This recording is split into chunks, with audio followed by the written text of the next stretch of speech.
né? São áreas que não podem porque são suscetíveis a ocorrer, principalmente nos níveis mais baixos, que é o foco principal do projeto de retirada e realocação dessas famílias para os programas habitacionais, que é até 14,90. A gente sabe que na Amazônia, Rogério, é um processo histórico isso, né? Porque se a gente cultural, observa, né? isso também, ele é histórico, cultural, ele é social, ele é econômico. Por quê? Vamos dar um exemplo aqui do Acre. Nós temos 22 municípios. Desses 22 municípios, apenas 4 não se formaram, não se consolidaram às margens do rio, que é Bujari, Capixaba, Acrelândia e Senador Guiomar. Só esses 4. Se você puxar o mapinha, você vai olhar que os demais municípios se consolidaram do ponto de vista urbano, às margens de um curso d'água. Então, há vulnerabilidade hidrológica. O que a gente precisa estar pensando aí essa desocupação das áreas mais baixas da planície de inundação do Rio Acre. Então essa é a nossa preocupação. Agora um detalhe, o número de mortes relacionados às enchentes é muito baixo aqui no estado. Isso. Bom, não é, para a população. No caso de Rio Branco, qual foi o último incidente que teve óbito? O último incidente com óbito foi aquele rapaz, aquele voluntário que recebeu uma descarga elétrica em 2012 e veio a falecer, né? E esse foi o único. Mas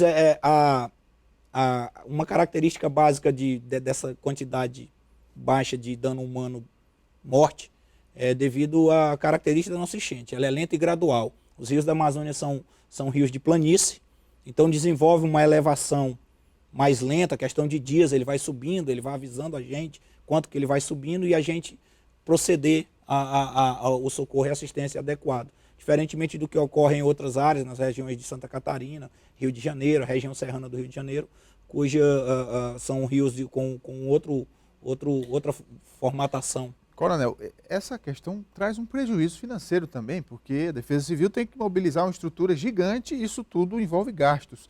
Nesse quesito, a Defesa Civil também se planejou?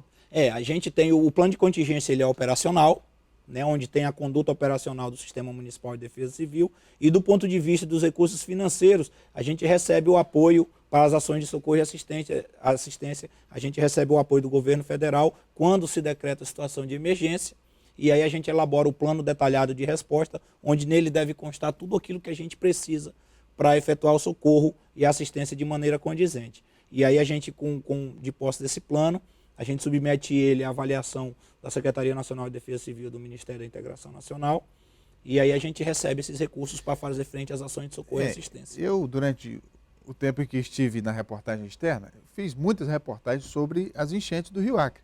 E eu acompanhava as equipes, o senhor mesmo. Algumas pessoas viram à noite, quer dizer, passam 24 horas, às vezes 48 horas sem descansar. É um trabalho árduo. E nessa história toda que o senhor já convive há muito tempo, qual foi o caso mais dramático, a situação que lhe comoveu?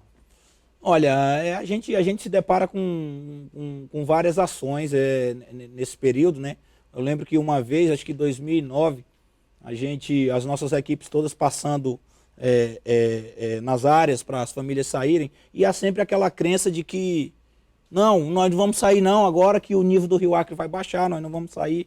Agora não, ele vai baixar, está dando sinal de vazante, ele vai baixar, e a gente avisando para as famílias, avisando de dia, e a gente costuma deixar plantões na madrugada para alguma emergência, né? Porque a prioridade nossa também nesse processo é idosos também, crianças, pessoas com dificuldade de locomoção, todo esse processo tem as prioridades.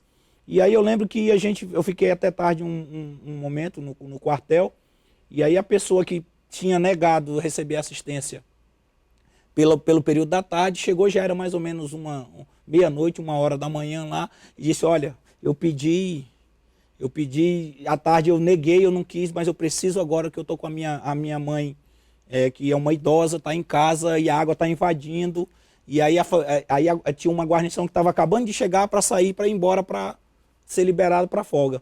E aí a gente chamou a guarnição, a equipe, era uma equipe composta do pessoal da Sensu e do Corpo de Bombeiros, e aí eu chamei o pessoal e digo, a gente tem mais uma missão. Pois é, não dá para brigar com a natureza. Exatamente. Né? Aí a gente foi lá, pegamos a família, fizemos o resgate da senhora e ele agradeceu bastante, a senhora também já bastante debilitada, uma senhora. E foi assim muito gratificante, aquele momento que a gente conseguiu resgatar a família. Coronel Jorge Santos, coordenador da Defesa Civil do município, muito obrigado pela vinda. A gente agradece e se coloca à disposição aí para mais esclarecimentos. Vamos fazer um intervalo, daqui a pouco o Gazeta Entrevista volta. Continue com a gente.